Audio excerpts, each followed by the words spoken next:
So earlier today, Mark Murphy was interviewed by Larry McCarron of Packers.com, and he had a few different things to discuss, but I want to focus on what he had to say about Jordan Love. So he was asked by Larry McCarron, are you looking forward to young Jordan Love getting his shot? Mark Murphy says, oh yeah, absolutely. When you look at it, the parallels with Aaron putting the 3 years in and getting ready to take over as a starter 15 years ago, yeah, I've been really impressed just watching Jordan, the way he goes about his business, and I think it's a credit to him, obviously, but I think our coaches as well.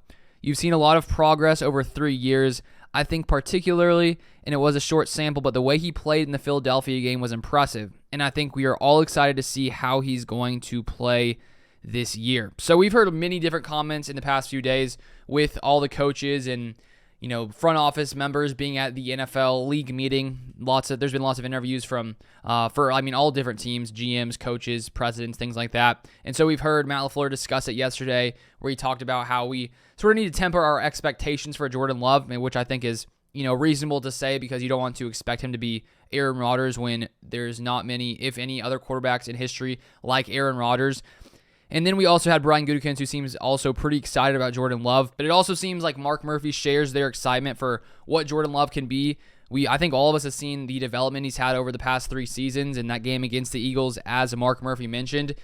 Love looked pretty good. He looked really good. Darius Slay, after the game, said he looked sort of like Aaron Rodgers.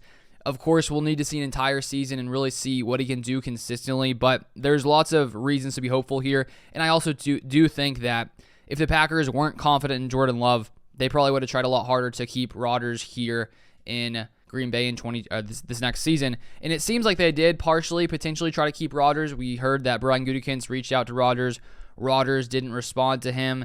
Maybe that's because Rodgers knew they were trying to maybe do things with the organization that Rodgers himself didn't want, because we'd heard previously that Rodgers wanted some of those veteran guys back. Maybe he thought the Packers front office didn't want those guys back, and so he sort of knew it was potentially already over.